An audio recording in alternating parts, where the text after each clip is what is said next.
जय माता दी, जय मां कामाख्या। ओम ब्राम ब्रीम ब्रोम सह बुधाय नमः। जिस मनुष्य का बुध ग्रह खराब होता है वह हकलाता है, तुतलाता है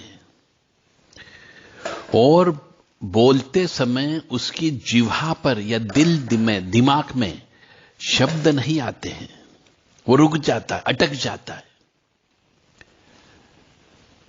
और बुध दोष होने पर मनुष्य की वाणी भारी हो जाती है बहुत जल्दी।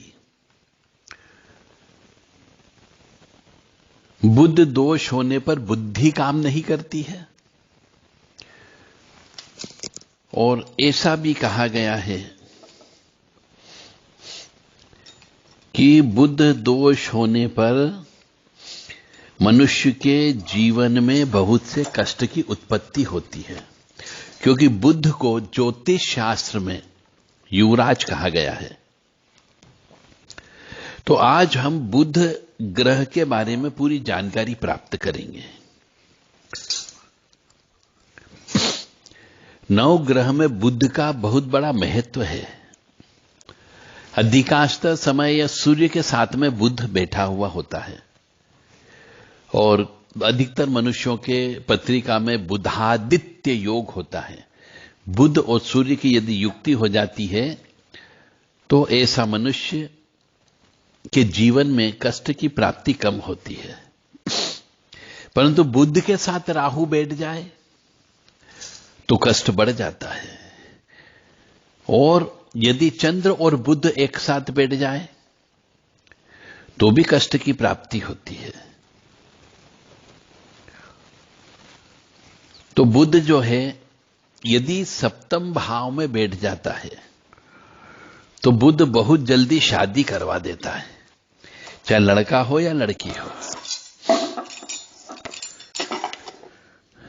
मतलब 24-25 साल की उम्र तक तो शादी होके बच्चे भी हो जाते हैं यदि बुध 7वें घर में बैठा हुआ होता है।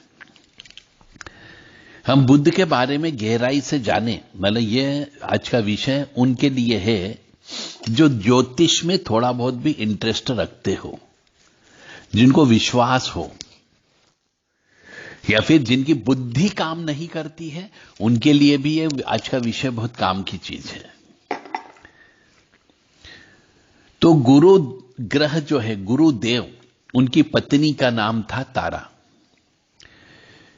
और चंद्रमा भी ग्रह है, चंद्रदेव कहा जाता है। तो उनका आपस में दृष्टि संबंध हो गया तो बुध की उत्पत्ति हो गई। तो बुध को गुरु ने स्वीकार नहीं किया।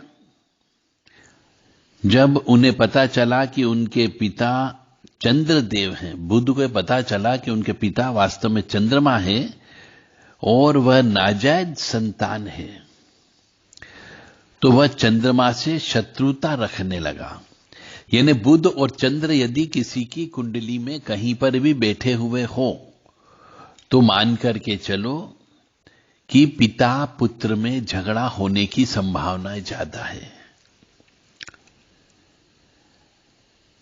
तो चंद्रमा से बुध जो है शत्रुता रखता है।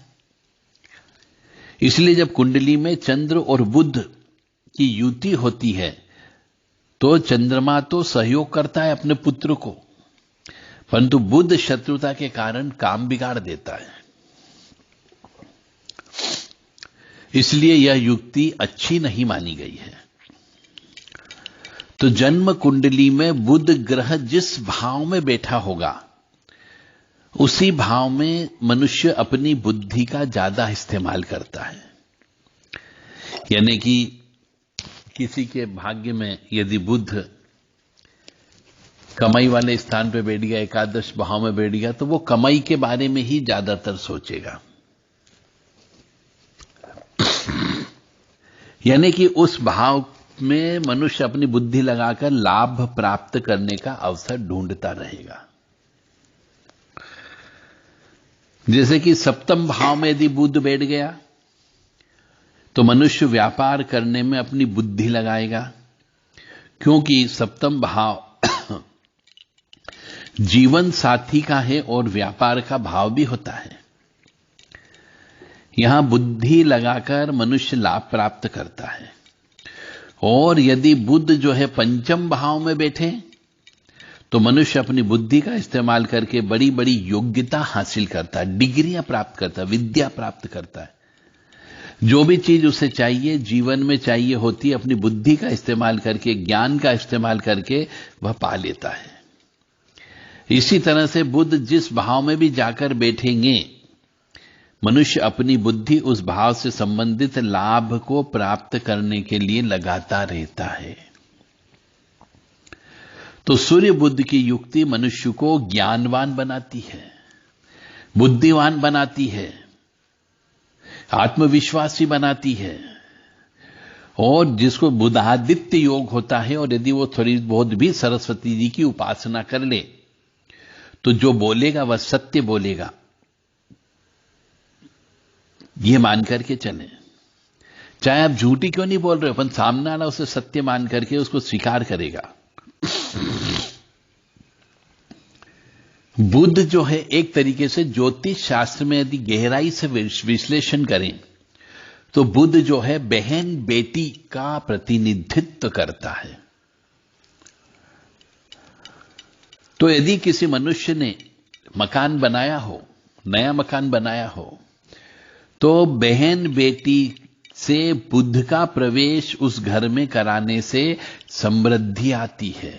इसीलिए कन्याओं के सिर पर कलश रख करके गृह प्रवेश कराया जाता है। तो पुराने समय में नए घर में बहन बेटी के हाथ से एक तोता भी बंधवाया जाता था और फिर प्रवेश करते थे।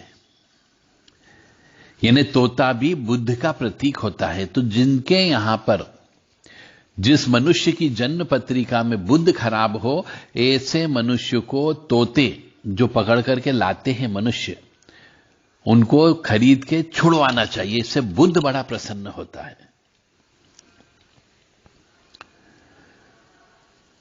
तो बहन बेटी बुध है एक तरीके से, और बुध की वस्तु का प्रवेश करवा देती थी।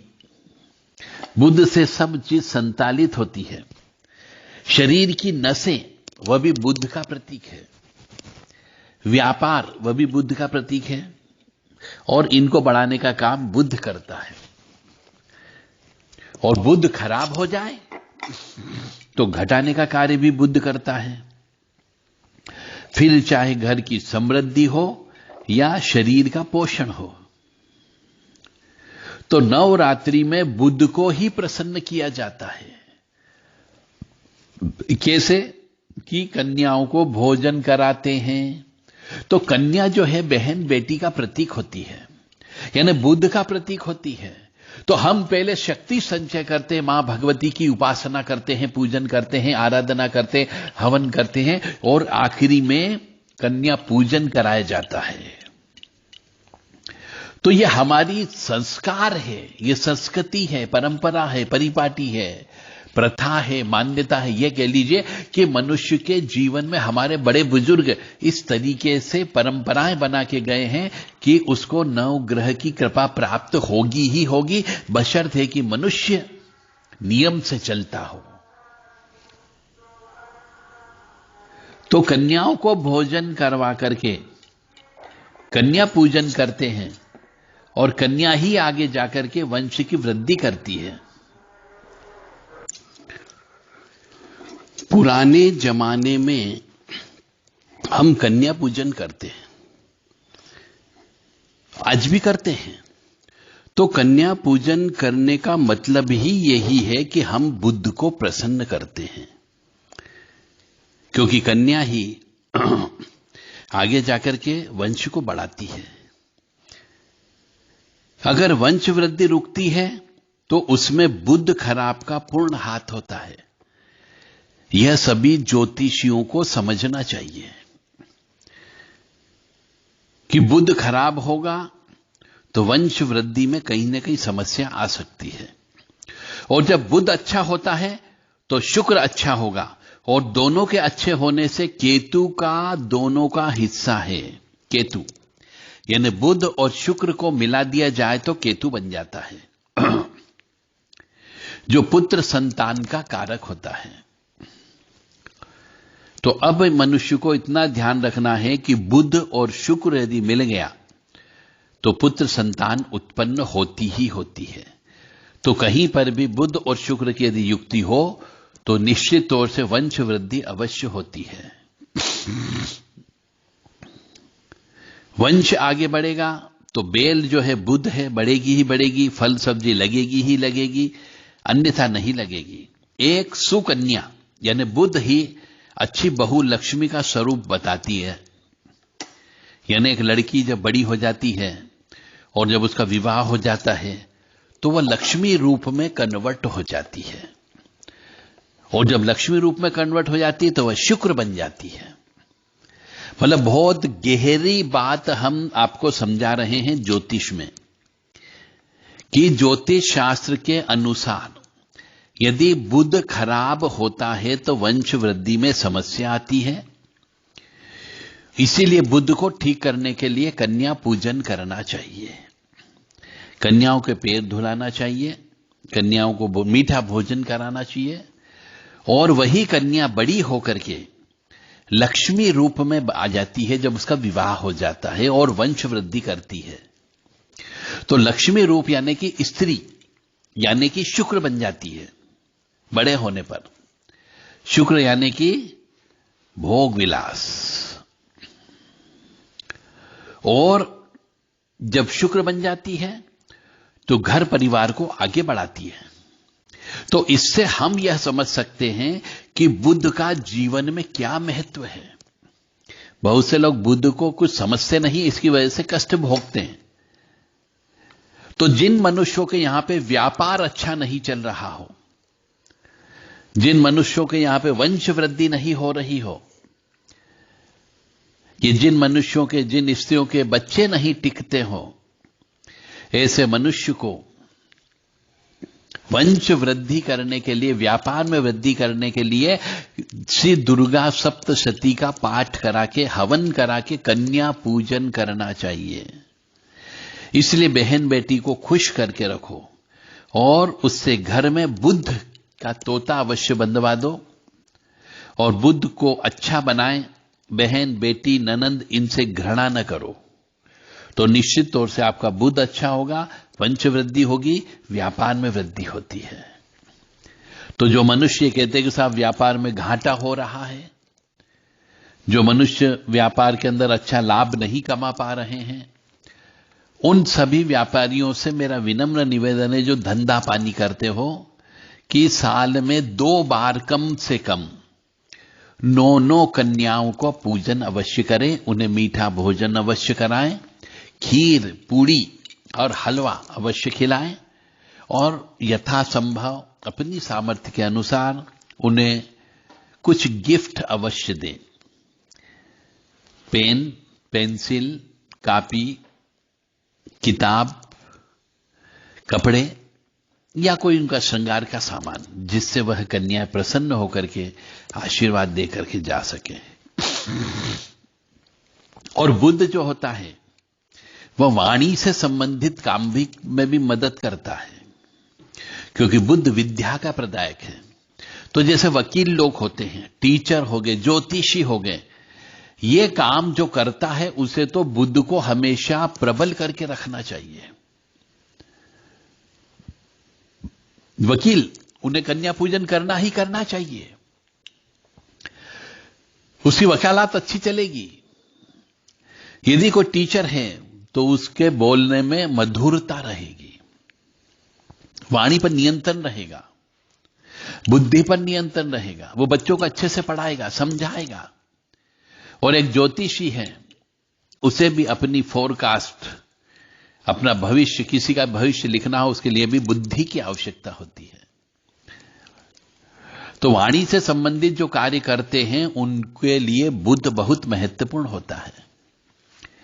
तो वाणी भाव यानी कि दूसरे भाव का संबंध, दूसरा भाव मतलब कुंडली का जो दूसरा भाव होता है उसे वाणी का भाव कहा गया। और दूसरे भाव का संबंध गुरु, शुक्र और बुध से होना चाहिए।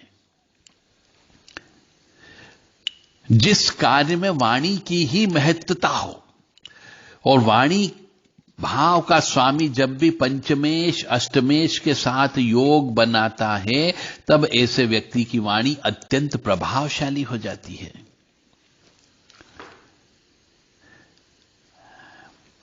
यानी वाणी भाव का स्वामी जब भी पंचमेश अष्टमेश के साथ में योग बनाता है, जैसे वकील और टीचर इनके लिए, तो उनकी वाणी बहुत प्रभावशाली हो जाती। जो बोलते हैं वो मानते हैं।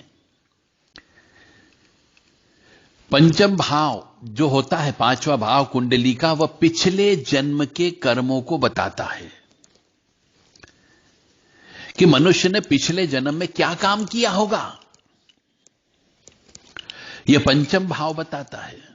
तो जो भी ज्योतिषी सीख रहे हैं या सीख चुके हैं, ये जो ज्योतिषी का काम करते हैं, उनको ये गांठ बांध लेना चाहिए कि पंचम भाव से मनुष्य उस मनुष्य के पिछले जन्म के कर्मों को देख सकता है। और यदि यह सीखना हो तो आप देव राधा ट्रस्ट सत्यवाणी चैनल से संपर्क करें, आपको ज्योतिषी सिखाई जाएगी।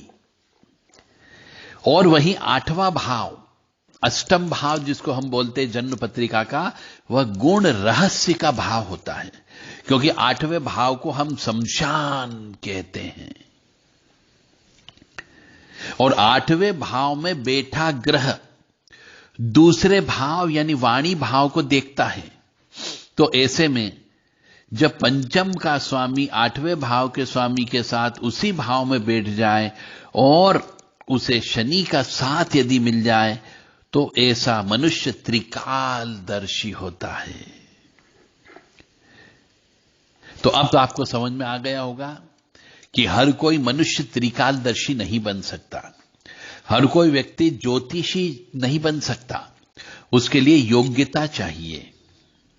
यानी अष्टम भाव गुण रहस्य विद्या का भाव होता है, शमशान का भाव होता है, यह भी पिछले जन्म के कर्म के अनुसार होता है। और पंचम भाव भी पिछले जन्म को बताता है। तो जिस मनुष्य का बुध द्वितीय भाव में बैठा हो, गुरु अष्टम भाव में बैठा हो, राहु पंचम भाव में बैठा हो, तो वह मनुष्य त्रिकालदर्शी होता है।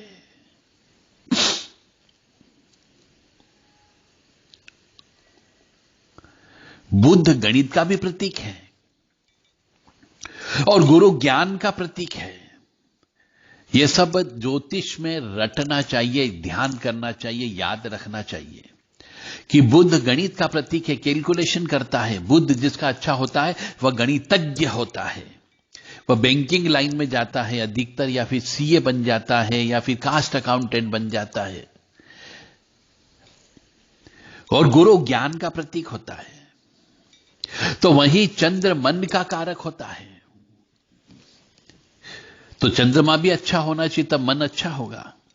तो बुध गुरु और चंद्र पूर्ण बलवान यदि हो जाए, तो वाणी भाव पंचम भाव या नवम भाव में बैठे ऐसे मनुष्य निश्चित रूप से विद्वान होता है।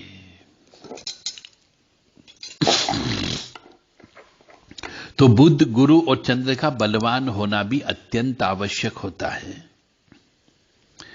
और बुध ग्रह को जवान कहा गया है, लेकिन सही मायने में यह अमर है और यह जहां से भी गुजरेगा कुछ न कुछ अवश्य दे जाएगा, क्योंकि जवान है।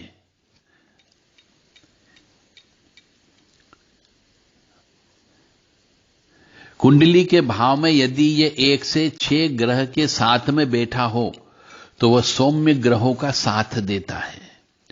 और यदि 7वें ग्रह से 7वें भाव से 12वें भाव के बीच में बैठा है, तो यह पापी ग्रहों का साथ देता है, क्योंकि युवा है तो साथ तो देगा ही देगा। यदि पापी ग्रह के साथ बैठ गया तो पाप को बढ़ा देगा, और यदि सौम्य ग्रह के साथ बैठ गया तो सौम्य ग्रह की शक्ति को बढ़ा देता है। कन्या भी बुध है और घर में जन्म लेती है। और शादी के बाद वही कन्या शुक्र में परिवर्तित हो जाती, क्योंकि जवान हो जाती है, किसी के घर की वंश वृद्धि करने वाली हो जाती है, इसलिए उसे शुक्र कहा गया है। और संतान होने के बाद में वह चंद्र बन जाती है, मतलब है बुध, कन्या बुध है, परंतु जब वो जवान हो गई तो शुक्र में परिवर्तित हो गई, और वही बुध जब बच्चा पैदा कर दिया तो चंद्रमा बन जाती है। इस तरह बुध अपना स्वरूप बदलता रहता है। कन्या पूजन करने का मतलब है हमने बुध को अच्छा कर लिया, और वही कन्या जब बड़ी हो जाती है, शादी लायक हो जाती है, तो शुक्र में परिवर्तित हो जाती है, उसका विवाह कर दिया तो भी बुध प्रसन्न हो जाता है, और जब उसका बच्चा पैदा हो जाता है तो वह स्त्री चंद्र बन जाती, स्त्री बन जाती है, तो भी बुध प्रसन्न हो जाता है। इस तरह बुध का रूप बदलता रहता है।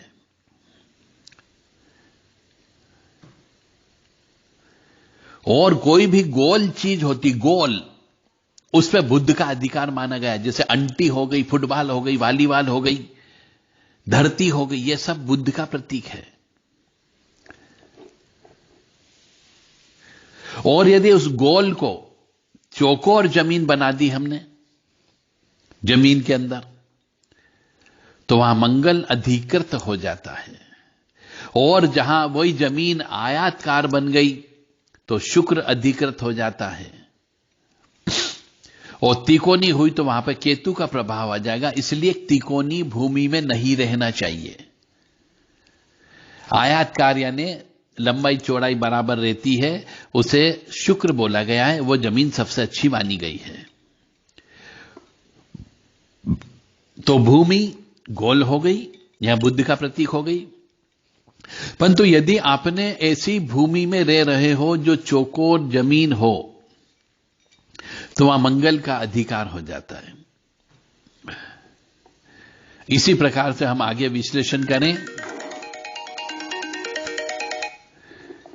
तो कह सकते हैं कि मिट्टी जो होती है,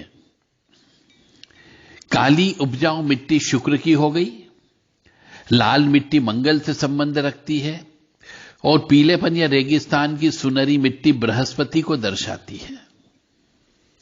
लाल मिट्टी सबसे खराब है घर बनाने के लिए, क्योंकि ऐसी जगह कभी युद्ध क्षेत्र रहा होगा, वहीं पर ही लाल मिट्टी है।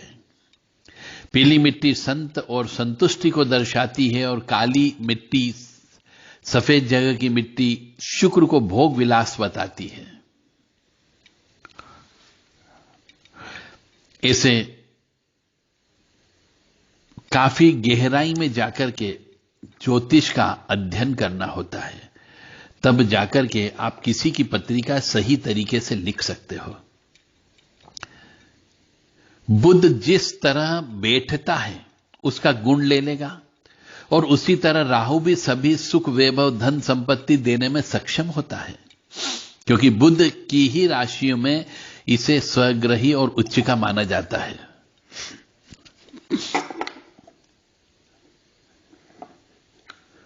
तो खराब बुध के लिए मंदिर में मशरूम ही क्यों चढ़ाई जाती है, इसका भी कारण है। यदि किसी मनुष्य का बुध खराब हो तो ऐसे मनुष्य को मंदिर में मशरूम चढ़ाना चाहिए, जबकि मूंग, बैंगन, हरी सब्जी ये सब भी बुध की वस्तुएं हैं। लेकिन यहां मशरूम का रंग सफेद होता है, वह ऊपर से गोल होती है, इसलिए बुध और शुक्र दोनों का मिश्रण है। और दूसरा भाव भी मंदिर का है और शुक्र का भाव भी है, इसलिए मशरूम चढ़ाना चाहिए। और दूसरे भाव में यदि बुध बैठ जाता है तो वह अच्छा माना जाता है, क्योंकि शुक्र के ऊपर बैठ गया है।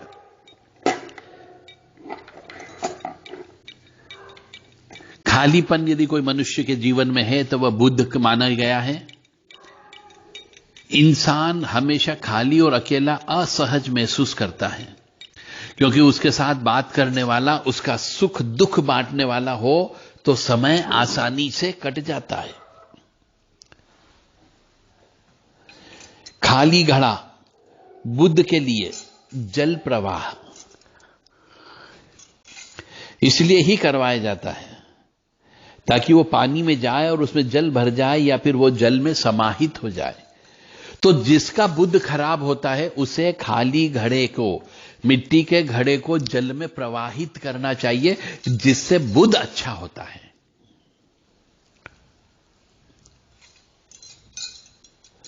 मतलब बुद्ध अकेला अच्छा नहीं माना गया है। शास्त्र यह कहता है, ज्योतिष शास्त्र, कि अकेला बुद्ध जो है घातक होता है, यानी कि वह खालीपन लेकर के आता है और इंसान खालीपन में असहज महसूस करता है।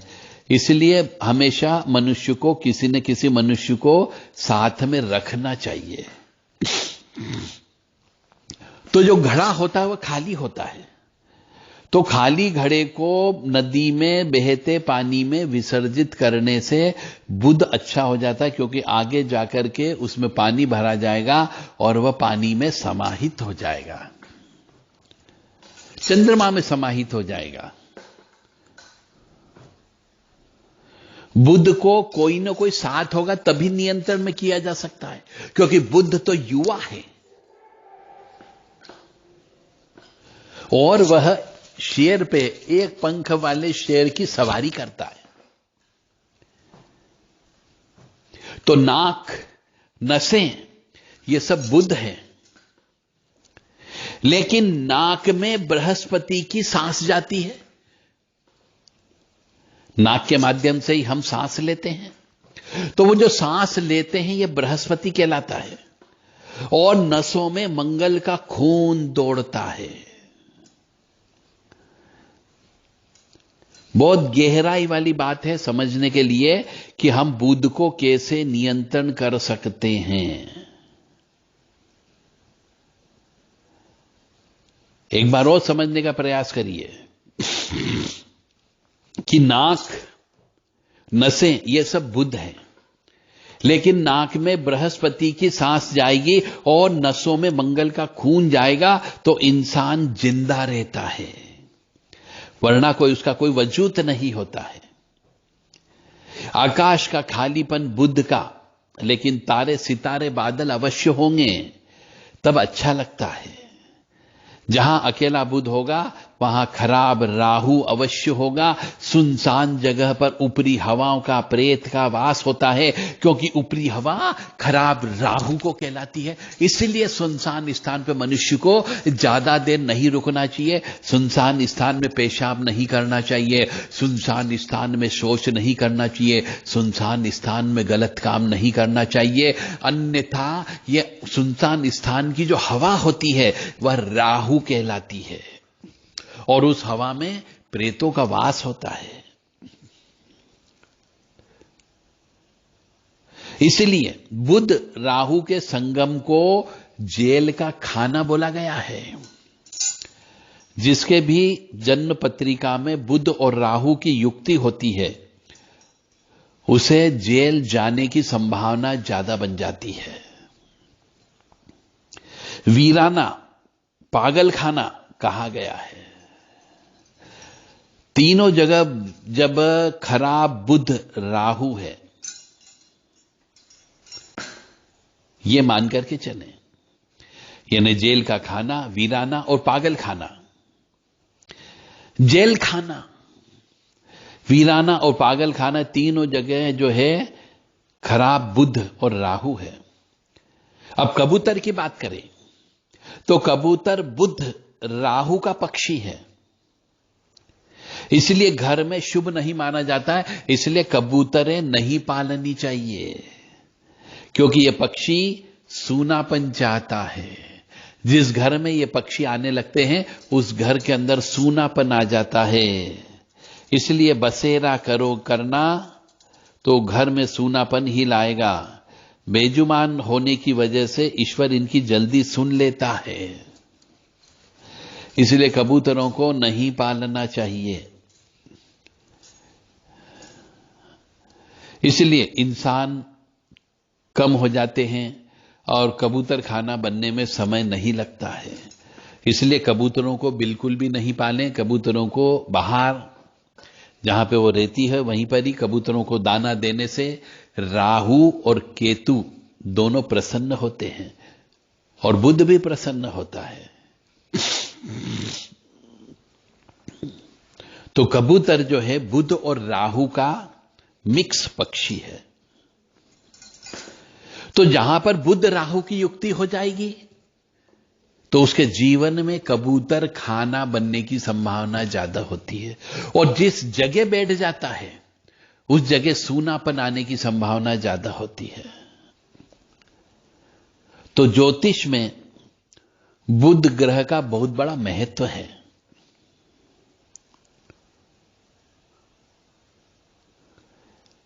बुध ग्रह ज्योतिष के हिसाब से, वह पौराणिक महत्व के हिसाब से, वह खगोली महत्व के हिसाब से बहुत बड़ा असर मनुष्य के जीवन पे डालता है। तो बुध ग्रह वाणी का प्रतीक है, यह आपने जान लिया। वाणी का कारक माना जाता है, और जिसका बुध कमजोर होता है वह हमेशा संकोची व्यक्ति होता है, बोलने में संकोच करता है, अपनी बात रखने में उसे परेशानी होती है। और बहुत से नेता जिनका बुध खराब होता है वह बोल नहीं पाते हैं, और बुध खराब होने पर वाणी पर नियंत्रण नहीं रख पाता है, और झूठ या कुछ गलत वाणी बोल देता है जिससे उसके काम बिगड़ जाते हैं। यह भी बुध की वजह से ही होता है। और बुध बहुत गर्म है, और बुध ग्रह जो है पृथ्वी और बुध शुक्र के विपरीत है।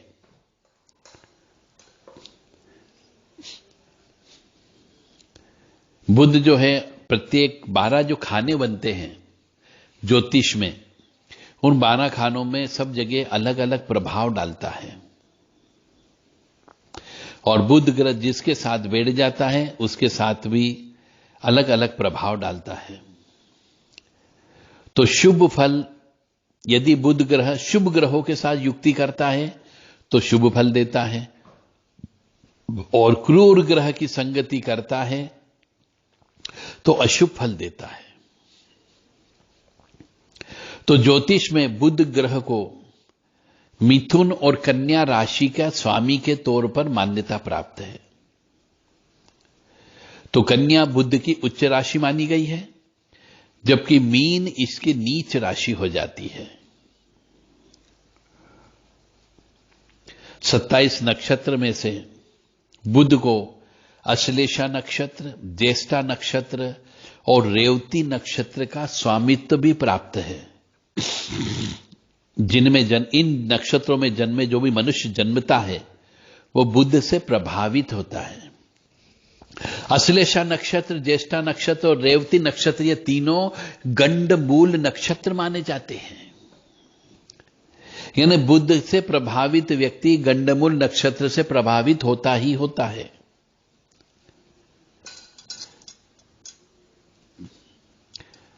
और ज्योतिष शास्त्र में बुध को, जैसा हमने बताया कि बुद्धि का, तर्क वितर्क का और मित्र का कारक माना गया है।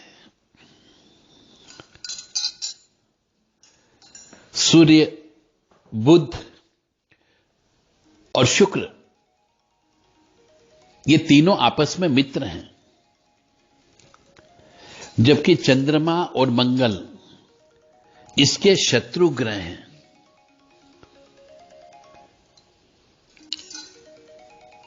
और यदि हम शरीर पर देखा जाए तो बुध का प्रभाव, बुध का मतलब होता है शरीर में शारीरिक सुंदरता। यदि बुध अच्छी जगह बैठा है तो अपनी उम्र से कम दिखाई देता है, जवान दिखाई देता है, आंखों में चमकदार होती है। और लग्न में यदि बुध बैठ जाए तो तर्क संगत होता है, धनी और कुशल वक्ता भी बनाता है। बुध यदि अच्छा होता है तो मनुष्य की संवाद शैली बहुत अच्छी होती है, कुशल होती है, हाजिर जवाब जी होता है, तुरंत प्रश्न आता और उसका जवाब दे देता है। अच्छा बुद्ध होता है तो उसकी बुद्धि कुशाग्र होती है, अपनी बात को तर्क के माध्यम से रखता है और मोह लेता है। बुद्ध अच्छा होता है तो वाणिज्य, व्यापार, कारोबार इसमें सफल होते हैं। और बुद्ध अच्छा यदि हो जाता है तो संवाद करने में, संचार के क्षेत्र में वह अग्रणी भूमिका भी निभाते हैं। और यदि बुद्ध यदि किसी क्रूर ग्रह, पापी ग्रह, मंगल, शनि, राहु इनसे पीड़ित हैं तो यह बिल्कुल भी अच्छा नहीं माना जाता है। ऐसा होने से मनुष्य को शारीरिक और मानसिक समस्याओं का सामना करना पड़ता है और अपने विचार स्पष्ट नहीं कर पाएगा, किसी को समझा नहीं पाएगा। और बुद्ध के प्रभाव से पीड़ित बुद्ध यदि हो जाता है तो कारोबार में हानि भी कराता है। तो बुद्ध का मनुष्य के जीवन में बहुत बड़ा महत्व होता है। और ब्रह्मा जी ने ही इस पुत्र का नाम जो चंद्रमा से उत्पन्न हुआ, चंद्रमा और तारा के संयोग से उत्पन्न हुआ, इसका नाम बुद्ध रखा है। और बुद्ध ग्रह भगवान नारायण का भी प्रतिनिधित्व करते हैं। बुद्ध को देव की उपाधि प्राप्त है और बुद्ध के लिए बुधवार का दिन बुद्ध को समर्पित है। बुद्ध का मंत्र है ओम ब्राम ब्रीम ब्रोम स बुधाय नमः। इसका जप करना चाहिए। और बुद्ध जिसका खराब हो उसे पन्ना रत्न धारण करना चाहिए और हरा कलर का दान ज्यादा से ज्यादा करना चाहिए और हरे कलर को पहनना चाहिए। बुद्ध यंत्र भी साथ में रख सकते हैं बुद्ध खराब हो तो। और बुद्ध ग्रह जो होता है यह जिसका बुद्ध अष्टम ग्रह में होता है, ऐसे मनुष्यों को वैष्णो देवी की यात्रा नहीं करनी चाहिए, क्योंकि कुंडली का दूसरा भाव धर्म स्थान का होता है। लेकिन ऊंचा पहाड़ भी माना गया है और राहु केतु की बैठक भी मानी गई है। इसीलिए माता भगवती अधिकतर पहाड़ों पर विराजमान होती है, क्योंकि वहां से ये राहु केतु को कंट्रोल करती है। तो जैसा कुंडली में बृहस्पति होगा वैसा केतु होगा, जैसा बुध होगा वैसा ही राहु होगा। और यदि बुध अच्छा है तो राहु भी ऑटोमेटिकली अच्छे फल देगा।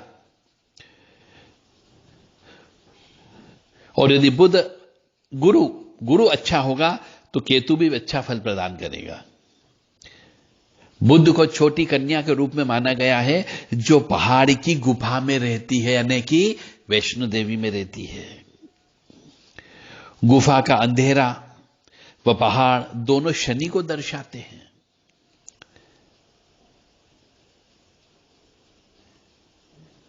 और हम वैष्णो देवी जाते हैं तो बग्घी पर बैठते हैं, खच्चर पर बैठते हैं, वह भी केतु को दर्शाती है, केतु होता है। तो चांदी का जो छत्र मां भगवती को चढ़ता है वह चंद्र मां जो है बुद्ध को दर्शाता है। तो अष्टम बुद्ध शमशान का फूल माना गया है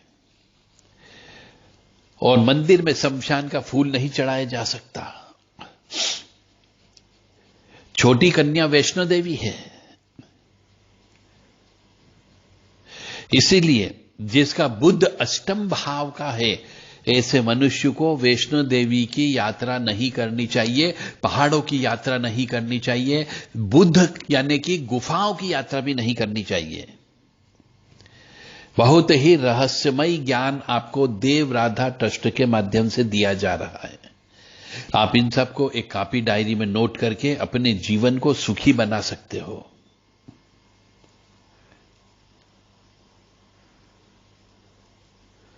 बुद्ध चौथे का मानसिक अशांति देता है।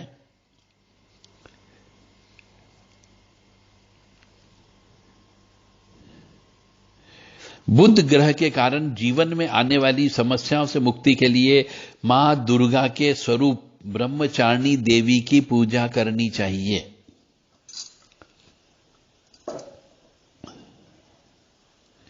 और बुध ग्रह के अधिदेवता भगवान विष्णु हैं।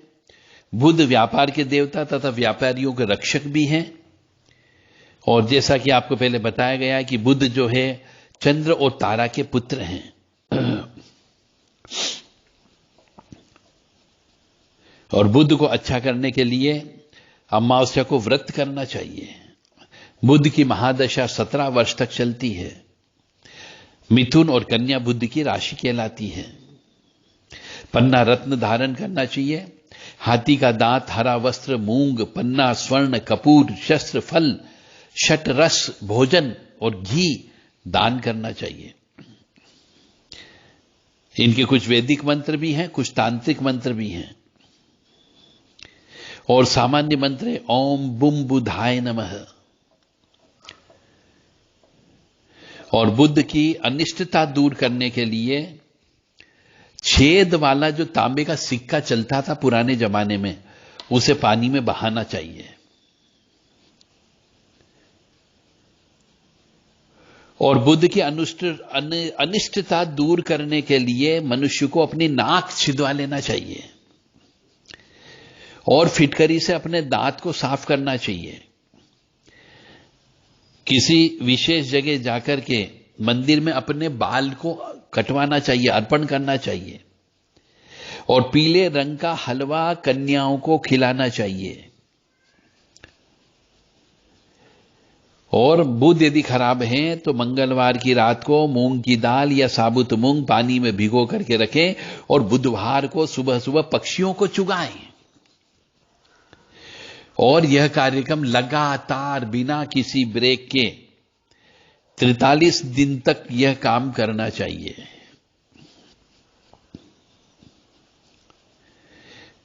दांतों के लिए फिटकरी का प्रयोग अवश्य करना चाहिए।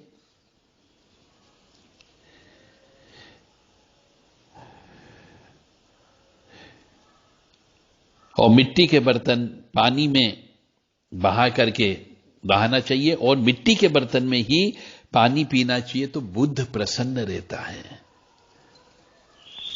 तो ऐसे बहुत सारे उपाय ये आपके सामने प्रस्तुत किए गए हैं।